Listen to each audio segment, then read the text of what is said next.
Boa tarde, pessoal.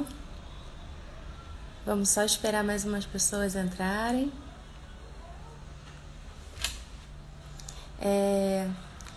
Nós estamos dando início a mais um dia da Jornada da História das Mulheres Negras, que está sendo organizado pela Rede de Historiadores Negros, um espaço tão importante não só para a nossa comunidade, como também para a pesquisa de uma forma geral. E hoje nós vamos começar os trabalhos com a pesquisa da Cláudia Daiane. Eu estou só esperando ela chegar, deixa eu só ver se ela já chegou aqui. Aqui. Eu vou chamá-la aqui.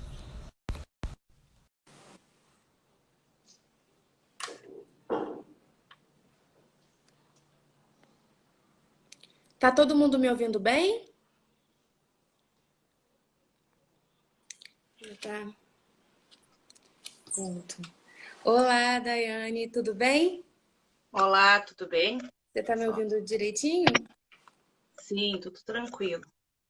Então, tudo bem. Daiane, nós temos 30 minutos para sua apresentação e aí o tempo que sobrar a gente apresenta as considerações e as perguntas do público que está assistindo.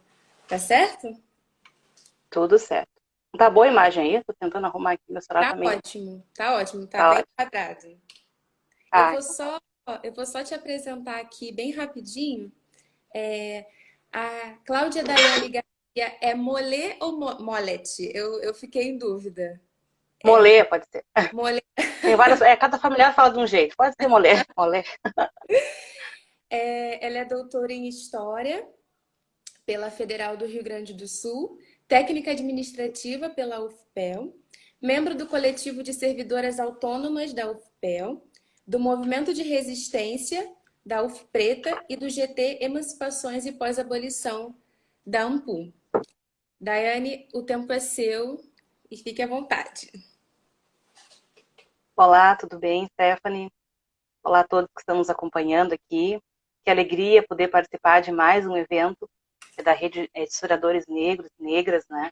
Eventos tão potentes, né? Onde a gente pode colocar aqui a nossa cara e estamos fazendo, né? Fico muito feliz, então, de estar aqui mais uma vez, né? E é nessa semana também que é tão representativa, né? É a semana, agora no dia 25 de julho, né? É, o Dia Internacional da Mulher Negra, também aqui no Brasil, de Teresa de Benguela. Então, por tudo isso, fico muito feliz e vou estar falando de 4 mulheres muito potentes, né?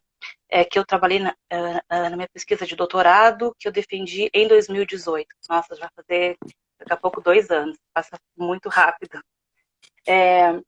Bom, essas mulheres, então, são a tia Miguela, a dona Julietinha, a professora Vera Marta e a Edmara, que é filha da Vera Marta, né? Bom, essas mulheres são muito importantes para esse litoral, né, que eu vou estar pesquisando, que é o litoral do Rio Grande do Sul, né? E é para contextualizar um pouco, né, de onde que essas mulheres, né, estão inseridas, eu vou falar brevemente desse espaço, portanto. Bom, elas são da comunidade remanescente quilombola, de Teixeiras, que é localizado no município de Mostardas, que é litoral do Rio Grande do Sul. Se a gente imaginar o mapa aqui, né, tem a Laguna dos Patos e a faixa de terras que passa entre a Laguna dos Patos e o Oceano Atlântico, é onde fica esse litoral e onde está situado o município de Mostardas e o quilombo de Teixeira. Bom, esse quilombo, ele vai surgir, a territorialidade, pelo menos oficial, a partir da conquista de terras, de liberdade e de outros bens, como animais e algumas ferramentas também, por um núcleo de 15 libertos, né? Alguns desses libertos são os ancestrais dessas benzedeiras que eu mencionei, tá? Então, esse grupo de 15 libertos, portanto, eles conquistaram terras na primeira metade do século XIX, onde foi registrado, portanto, esses testamentos, né, que são de 3 irmãos, brancos, portugueses, solteiros e sem filhos. Bom, é possível perceber já uma rede de parentesco, né?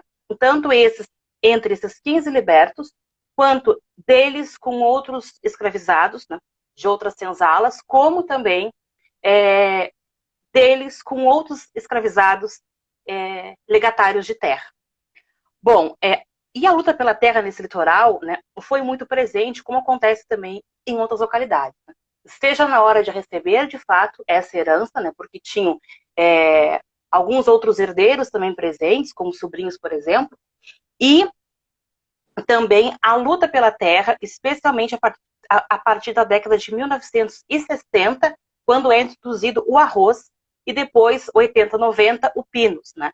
E as mulheres, elas vão ser muito importantes para a manutenção, né, desse campeonato negro e, posteriormente, da existência das comunidades remanescentes quilombolas, né?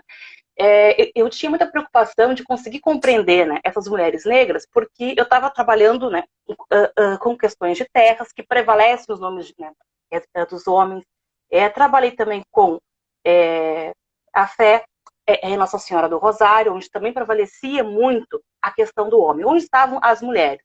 Elas estavam cuidando do corpo dela e dos outros também, né, e da lavoura, estavam em casa cuidando dos filhos. Se não fosse elas, não era possível, né, que esse litoral, portanto, ele também existisse. Bom, então foram essas mulheres, aqui, né, eu vou usar 4, mas poderia, né, a gente tem muitas outras também, né, que possibilitaram, portanto, né, a partir da memória, né, de uma série de conhecimentos ancestrais, de afetos, de manutenções de redes, e por todo esse histórico desse litoral também, que era um lugar de muito difícil acesso, né? Hoje existe, né, essa faixa de terras, a BR-101, né? Mas até a década de 1990 era chão batido, né? Então as mulheres faziam esse trânsito para benzer, para partejar, né, para distribuir ervas de chás. Bom, quando eu comecei, né, a pensar em trabalhar com benzedeiras, a minha grande dificuldade foi onde que elas estariam, né?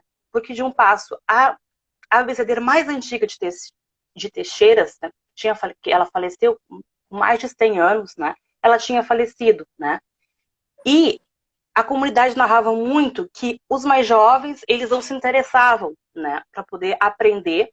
E também, antigamente, havia a crença que não se podia ensinar as benzeduras para as filhas, porque isso poderia acarretar alguma forma de doença. Então, quem aprendia tinha interesse e ficava espiando para conseguir aprender. Bom, mas para minha sorte, além da tia Miguela, eu pude encontrar a dona Julietinha e depois a professora Vera Marta, né, e a filha dela, a Edmar. Bom, eu vou começar então primeiro falando da tia Miguela, né, que eu falei que ela morreu com mais de 100 anos, se não me engano foi 2017, se não me engano, tá? Ela é uma figura muito lembrada por todo o litoral, né, porque andava de cavalo ou a pé, como eu falei, né, atrás, então, portanto, de pessoas que precisassem desses cuidados que ela tinha, tanto em partejar quanto em bezer, e pela grande quantidade de conhecimento de ervas que ela tinha. Bom, ela era filha de pais escravizados, africanos, né, que vieram, então, portanto, para a área de Mustadas, para poder trabalhar em algumas fazendas próximas. A tia Miguela tanto cuidava, portanto, da sua própria lavoura, mas também ia trabalhar com os pais. Ela fala, né, e aqui, quando eu falo ela fala, eu estou trabalhando com as memórias, né, de um filho dela, que é o seu Hirto, e também porque tem um livro, que é da Santana, que fala sobre algumas benzedeiras e tem algum trecho, né, que a tia Miguela pôde dar uma entrevista. Que ela aprendeu a partejar, com a mãe dela, que era a dona Marcelina, que era africana, e que a mãe dela escolheu ela porque ela era a mais forte das irmãs, né? E a tia Miguela falava muito, né, que ela tinha orgulho de dizer que nunca nenhuma criança tinha morrido nas mãos dela, porque ela conseguia perceber em que momento aquele trabalho de parto não era para ela. Então, ela encaminhava para um médico. A tia Miguela, antes de falecer, ela já tinha parado de benzer, porque uma filha dela tinha conseguido, segundo ela, uma graça alcançada numa igreja era uma igreja evangélica, né? Dentro da comunidade de Teixeiras tem uma comunidade evangélica e também uma comunidade católica.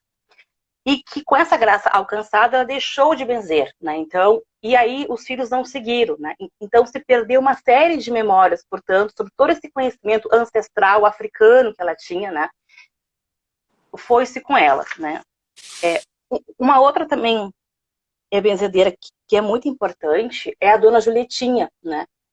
Eu lembro do dia que eu fui lá, que era um dia muito de chuva, de frio, assim, tava uma cerração, assim, também, né, difícil de enxergar. Mas de longe eu via o fogão a lenha aceso, né? Então ela recebeu, né, abriu a porta da casa dela para poder conversar, né?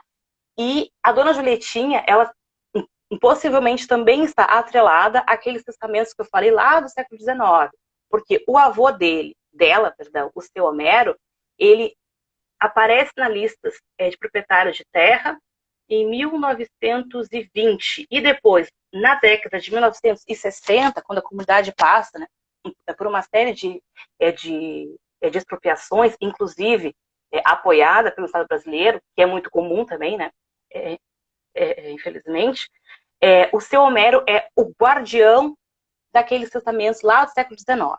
Bom, a dona Julietinha, portanto, ela me disse que os pais dela há muito tempo estavam presentes, né, naquela terra, com avós também. Ela cultiva a horta, ela é feirante, né, e ela também usa os conhecimentos que a mãe dela ensinou, como, por exemplo, fazer doces, né.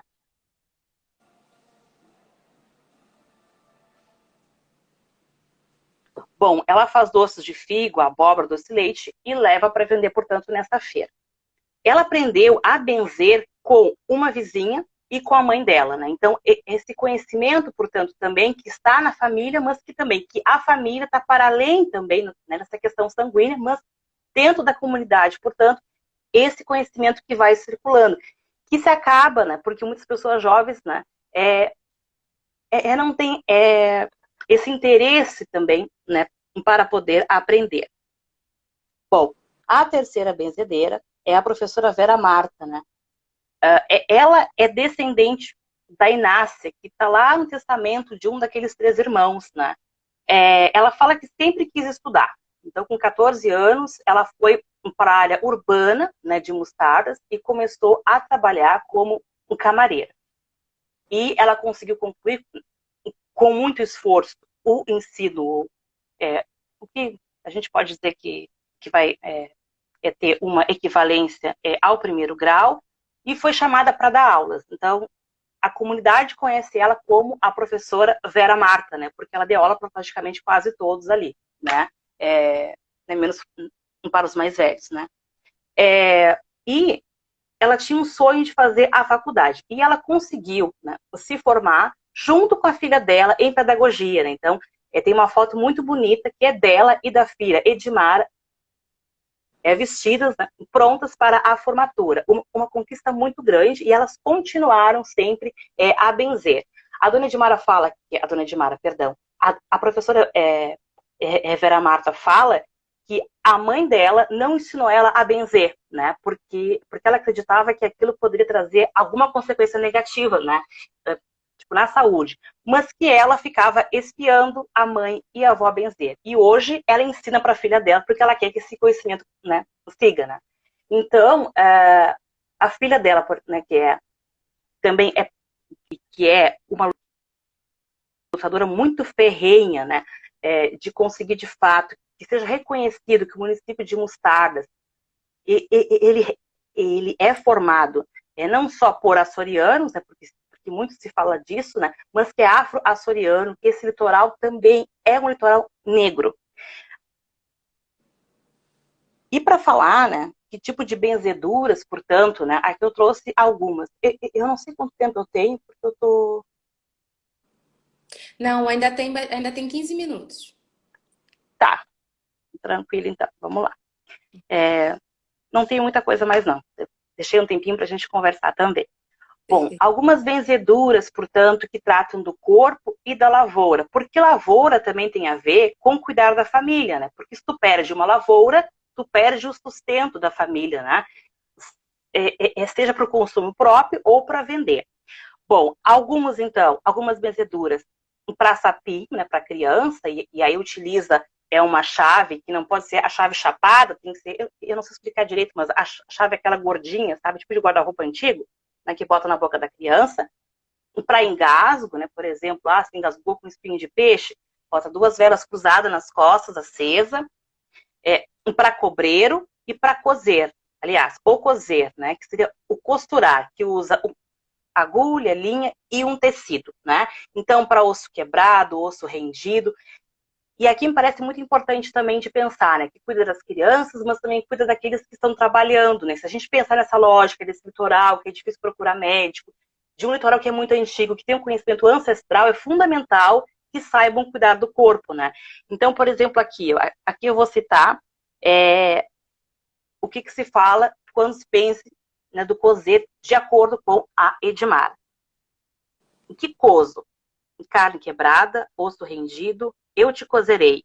Carne no seu lugar, nervo no seu lugar, osso no seu lugar. E, além, então, portanto, desses que eu citei, há também uma que é muito procurada, segundo a dona Vera Marta, que é dizimar a lavoura. Então, sempre que tem alguma praga, ou quando as galinhas invadem, por exemplo, a lavoura do milho, que ela benze a água e avisa que é para colocar nos 3 cantos, né, da lavoura, e o canto que fica para o lado do mar deixa sem a água, que é por onde vai sair essas pragas. E o que me chamou a atenção, né, que essas 4 benzedeiras, elas estão diretamente ligadas à fé em Nossa Senhora do Rosário, que é a Santa dos Negros, que há uma narrativa muito presente, muito constante no litoral, que ela apareceu na beira do mar, e que um fazendeiro, né, como forma, ele levou ela para uma capela com muito luxo, e ela não quis, porque ela é Santa dos Negros, né? E aí, como forma de deboche, ele veste um menino todo de branco e leva. E ele fica conversando com ela. Quando esse menino volta, ele sabe as danças e as cantigas que ele vai poder acionar sempre que ele estiver num momento de dificuldade. Então, isso existe até hoje, né? Existe uma Irmandade Nossa Senhora do Rosário, que dança e canta do pôr do sol ao raiar do dia, sempre que tem uma promessa atendida e que o promesseiro queira pagar. E a tia Miguela era casada com seu Antônio Zabella, que era um dos grandes, portanto, né, do ritual, e ela tinha uma grande memória sobre isso, mas ela acabou queimando todo esse material quando entrou para a igreja evangélica, fotos, né, e outros documentos. A dona Vera Marta, a Edmara e a dona Julietinha têm uma memória muito presente, porque a festa ela é muito centrada nos homens, né? Porque eles que dançam em campo, são eles que são membros da Irmandade. Mas as mulheres, elas participam de toda a organização. Se não fosse elas, não tinha como ter esse ensaio. Porque elas organizam o salão, altar, elas fazem comida, elas servem a refeição, cuidam para ver se eles estão de fato dançando e cantando de acordo com a santa, porque é ensaio, né? Então tem que ensaiar até ficar bom para a santa. E a dona Julietinha e a Vera Marta são capelãs, né? Ou seja, elas rezam o terço à meia-noite no ensaio de pagamento de promessa, e tem várias histórias, né? Porque dentro da comunidade existe a festa anual de Nossa Senhora do Rosário, que é na Igreja Católica, e existe a Irmandade, que é uma relação, né, direta entre a santa e os fiéis, né? Então, elas participam também da festa, mas também estão dentro do ensaio, acompanhando pais, irmãos, tios, avós, né? Porque também tem isso, tem uma relação de parentesco muito forte também dentro dos membros do ensaio. Bom, enfim, né, para fechar, né, essas mulheres, portanto, elas têm toda uma série de conhecimentos fundamentais, portanto, para que esse litoral exista e resista, né? Com memórias do grupo, com conhecimento ancestral, né, de cuidar, com redes de afeto, que sem elas não era possível existir a comunidade quilombola de Teixeira. Era isso de minha parte. Estou aberta para as perguntas. Sobrou, né? Daiane, muito obrigada pela apresentação, foi riquíssima. É, Muitas pessoas estão comentando aqui, parabenizando pelo trabalho, dizendo que é uma pesquisa incrível. A gente vai abrir para as perguntas agora, mas enquanto as pessoas estão pensando ainda em quais perguntas fazer, eu tenho algumas. Uhum. Eu queria saber se você poderia falar um pouco mais sobre o seu processo de pesquisa de campo mesmo, como foi chegar nessa comunidade, quais foram os seus desafios e queria entender um pouco mais, até por uma questão pessoal também, porque eu também pesquiso uma Irmandade do Rosário, só que é do Rio de Janeiro, e é muito bom ver as convergências, independente dos espaços dessas irmandades, né? E aí eu queria que você, se você pudesse falar um pouquinho mais sobre a presença dessas benzedeiras nessa irmandade, eu acho que eu ia gostar bastante, o público também. Então, tudo começou em 2008, quando eu conheci uma comunidade vizinha, que a comunidade é do Limoeiro, né? E aí, quando eu cheguei lá, foi a minha primeira vez, assim, né? Eu trabalhava com a temática da escravidão, mas não com pós-abolição, né? E quando eu cheguei lá, tinha muitas narrativas que falavam que aqui no litoral todos somos parentes, né? E aí eu fui conhecendo as comunidades aos poucos, né? Teixeiras eu conheci em 2012. Daiane, o som ficou um pouquinho abafado. Acho que voltou. Fala alguma É, coisa. foi uma, Voltou. foi uma ligação aqui. É, então, eu fui pesquisando aos poucos, né? Porque eu trabalho com casca, teixeiras, né? Que é essa que eu falei, limoeiro e capororocas, né? Então, eu fui conhecendo as comunidades aos poucos. Eu muito tinha ouvido falar da fé na santa e que existia esse ensaio, né? Mas como ele é um ensaio que depende sempre de que tenha uma promessa e alguém, né, que queira pagar ela, porque é muito difícil, né, de pagar, eu vi um ensaio ao vivo e é difícil de descrever, né, pelo tanto de informações que tem. Então, a minha pesquisa, ela começou lá em 2008 e acabou em 2018, né, com uma importante rede, né, porque eu fui lá, então, várias vezes, né, nesse meio tempo meu filho nasceu, também foi junto comigo, né, então, mas foi algo que tem muito para pesquisar ainda também nesse litoral, né, porque eu não consegui dar conta, né, porque é algo é, da Irmandade, eu não achei quase nenhum documento, né, ela surge lá no século XVIII, né, e não tem quase nada, ela aparece, né, em alguns testamentos, o que existe sim é essa memória, mas os irmãos, a maioria são homens idosos, né, então não está assim também. Sim. Não sei se te respondi. Respondeu sim. Eu enfrento alguns desses problemas também de documentação. Nós temos duas perguntas aqui. Uma é do professor Itan, inclusive, muito obrigada, que ele que está fazendo todo o suporte para que essa mediação e essas lives acontecessem. E ele perguntou, Daiane, você identificou casos de rivalidades em que envolviam essas intervenções sobrenaturais dentro da comunidade? E a professora Ana Flávia, que também está me ajudando bastante, que ela gostaria de saber um pouco mais sobre as percepções das comunidades afro-açorianas.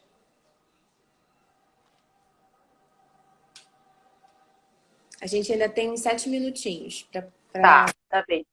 Sobre essas rivalidades, eu não entendi muito bem se né, se seria de repente sobre, enfim, tem evangélico, tem católico, é isso? Será? Desculpa, mas eu não consegui. Acho que ele perguntou isso. Daqui a pouco ele deve até comentar de novo para explicar melhor a questão dele, mas Tá, eu vou indo respondendo então sobre afro-açorianos, né? Que foi a isso. pergunta. Muito obrigada pelos comentários, né? E pelas perguntas, né? Então, é porque essa região, né, tem muita presença, né? Pelo menos tá, Entre as li ali. benzedeiras. Tem muita presença de casais, né, açorianos que chegaram na localidade. Então, a narrativa oficial que existe, portanto, é que é uma localidade açoriana, mas existe todo um movimento, portanto, das comunidades, do movimento negro local, de levar essa percepção que não, que existiu sim escravidão, que tem muitos negros na localidade, e aí eles, portanto, levam, portanto, esse nome de afro-açoriano, né? Numa tentativa né, de conseguir mostrar que, olha, nós estamos aqui, porque esse litoral tem 7 comunidades remanescentes que estão reconhecidas pela Fundação Palmares, né? Então, né, não dá para falar que é açoriano, né? Então, eu posso dizer que é uma identidade que está em construção, portanto, né? Acho que muito recente, mas muito potente, né, por parte dessas comunidades. Bom, essa rivalidade, né, bom, hoje existe, né, como eu falei, dentro de Teixeiras, e eu consegui localizar 3 benzedeiras, né? Todas elas são muito fiéis, né, à Igreja Católica e à Nossa Senhora do Rosário, né? Então elas usam um terço, né, de Nossa Senhora do Rosário, elas vão tanto na festa, que é dentro da Igreja Católica, quanto fazem essas benzeduras em casa, quanto participam no ensaio de pagamento de promessa, que é muito perseguido. Ele foi até proibido na década de 1970, né, porque tinha muitas bebedeiras. Houve uma tentativa da Igreja Católica intervir, né? Por quê? Porque não tinha a presença dela, né? Então, mas ainda hoje ele é mal visto, porque tem batuque, tem tambor, né? Então, quando há esse ensaio, porque eles vão até, porque saem para a rua, é visto com certo preconceito. Mas todos eles falam, né, que são católicos e participam nesses diferentes momentos, né? Vão na igreja católica, vão no ensaio de pagamento de promessa e fazem as rezas em casa a partir das benzedeiras. Muito legal.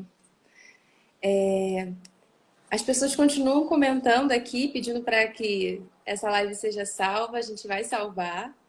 A Silvane, que daqui a pouco vai falar aqui com a gente, está comentando que essas histórias são muito potentes e que lembrou muito da avó dela, a Maria, que era benzedeira e parteira. Ela rezava esse trecho de reza que você citou. Do cozer. Sabe que a minha avó também era benzedeira e parteira, mas ela faleceu quando eu tinha 9 anos. E nós perdemos toda essa memória, né? Sim. Meu pai sabia também algumas, mas a gente perde, infelizmente, porque quando jovem, agora não é o meu caso mais, né? Mas a gente não dá bola, né? Porque são coisas, né? São coisas, né, dos mais velhos, né? Quanta potência, quanta memória tem, né? Com certeza. Perde. E a gente não pode perder isso, né? Acho que dá para responder uma última perguntinha e aí você já pode fazer a sua fala de encerramento, porque a gente tem 3 minutinhos. Perguntaram se dá para pensar o catolicismo negro e a identidade banto. E aí, se você quiser finalizar com algumas palavras.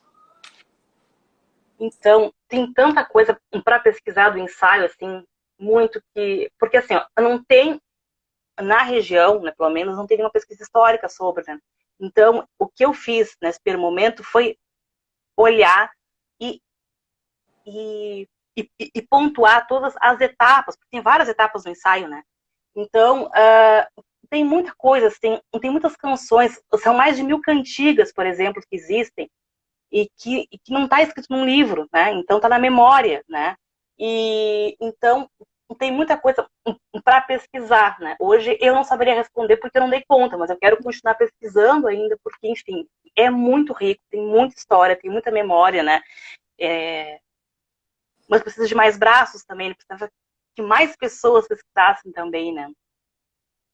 Mas com certeza tem muita coisa ainda para pesquisar mas um dia eu vim aqui mostrar mais coisas também, né? Com certeza. Minha pesquisa. O bom é isso, o bom é que dá muito pano para manga. Ainda vai ter muita pesquisa para você e para outras pessoas fazerem para contar um pouco mais a história e a memória dessa comunidade tão importante. Daiane, a gente vai fechar por aqui. Te agradeço bastante. O público reagiu muito bem às suas falas, está todo mundo te parabenizando. E é isso, muito obrigada. Muito obrigada por te conhecer também, muito feliz, né? Eu tenho e pelas palavras, algumas eu fui conseguindo ler aqui também. É muito importante receber esse carinho também, né? Porque muitas vezes a gente não, enquanto mulher negra, alguns lugares parece que não são para nós, né? Então gera uma série de insegurança durante todo o nosso trajeto acadêmico, né? Então falar às vezes da pesquisa também dá medo, né? Então é muito importante, né? Ser tão bem recebida por todos. Muito obrigada mesmo por todos. Até a próxima. Até a próxima, Daiane. Tchau, tchau. Tchau, tchau, gente. Até mais.